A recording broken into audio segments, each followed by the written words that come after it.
अरे बहू, देखो तो जरा, तुम्हारी बहन आई है। इनकी अच्छे से खातिरदारी करो, कोई कमी नहीं रहनी चाहिए। रीता की शादी को 1 साल हो गया था, लेकिन उसको अभी तक अपने मायके जाने का मौका नहीं मिल पाया था। जब भी वो मायके जाने का प्रोग्राम बनाती, तभी कुछ न कुछ अड़चन आ जाती थी, जिसकी वजह से वो मायके नहीं आ पाई। आज उसकी दीदी उससे मिलने आ रही थी।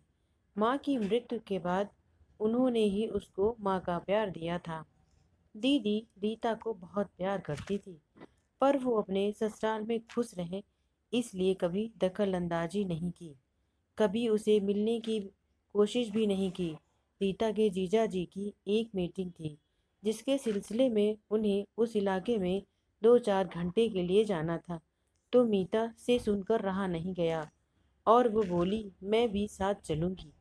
मीता आज बहुत खुश थी, आखिर अपनी छोटी बहन से मिलने जा रही थी इतने दिनों बाद।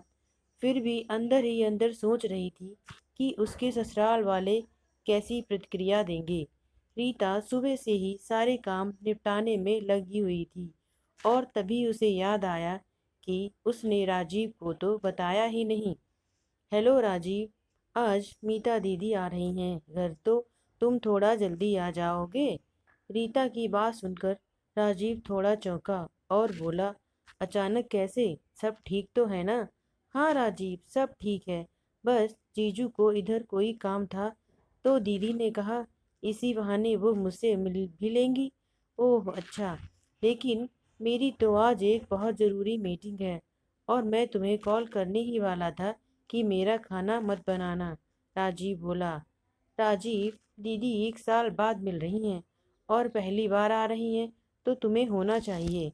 मैं जानता हूँ रीता, पर अगर मुझे प्रोग्राम पहले से पता होता तो शायद मैं छुट्टी ले सकता था, पर अब तो मैं फंस गया हूँ। फिर भी कोशिश ज़रूर करूँगा, और अगर तुम्हें कुछ चाहिए हो तो जतिन उसको बोल देना, वो ला देगा। रीता समझ चुकी थी कि शायद अचानक से बने प्रोग्राम की वजह से राजीव खुश नहीं है, पर उसने कुछ नहीं कहा और फ़ोन रख दिया।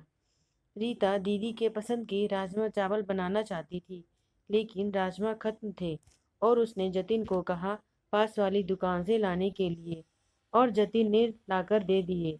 रीता जब राजमा चावल बना लिए तो देखा दही भी खत्म है, और बिना रायते के तो राजमा अच्छा नहीं लगता। जैसे ही उसने जतिन को आवाज़ लगाई, तो पता चला वो अपने दोस्त के साथ घर गया है। रीता को अब अपनी लाचारी पर बहुत अफसोस हो रहा था। दीदी के आने की खुशी ज़्यादा थी, इसलिए उसने जो कुछ सामान था उसी की तैयारी कर दी और पकवान बना दिए। घंटी बजते ही दरवाज़ा खुला, और दीदी को देखकर आंसू नहीं रोक पाई और उनके गले लगकर खूब रोई। भला कोई मेहमान का ऐसे स्वागत करता है क्या? सास की आवाज़ सुन रीता ने आंसू पोंछे और दीदी को अंदर लेकर गई। सासू माँ ने सबका हाल चाल लिया और अपने कमरे में चली गईं सोने के लिए। ससुर जी पहले ही औपचारिकता निभाकर जा चुके थे। रीता अकेली थी। जब अपनी बहन की अवगत करने के लिए रीता अकेली थी, लेकिन उसने कोई कसर नहीं छोड़ी और खुश कर दिया दीदी को। जब रीता रसोई में बर्तन समेट रही थी, तो मीता ने उससे पूछा, खुश तो है ना? हाँ दीदी, बहुत खुश हूँ मैं। आप बताओ, ऐसा क्यों पूछ रही हो? जानती है रीता, मैंने तुझे कभी अपनी छोटी बहन नहीं समझा, हमेशा अपनी बेटी समझा। और माँ हमेशा बेटी के मन में छुपी बात समझती है। रीता ने फ्रिज में रखी कुल्फी निकाली और बोली, दीदी मैं खुश हूँ। वो तो बस आपकी आवभगत में कोई कमी न रह जाए, इसलिए थोड़ा परेशान थी पगली। अगर तू खुश है तो मुझे और क्या चाहिए। पर एक बात हमेशा याद रखना कि कभी कभी हम ऐसे हालातों से घिर जाते हैं कि उस समय खामोशी ही सबसे बेहतर विकल्प होता है। अब राजीव को कुछ मत कहना आने पर। अगर हमने पहले बता दिया होता तो शायद वो घर पर ही होता। अचानक से बने विचार, इसलिए वो नहीं मिल पाया। पर अगली बार तेरे जीजू को भी साथ लेकर आऊंगी। चल अब कुल्फी खाने दे मुझे, निकलना है फिर देर हो जाएगी। कहते हुए मीता ने कुल्फी खत्म की और रीता के सास ससुर से अलविदा लेकर जाने लगी तो रीता को बोली कि हमेशा एक नसीहत याद रखना।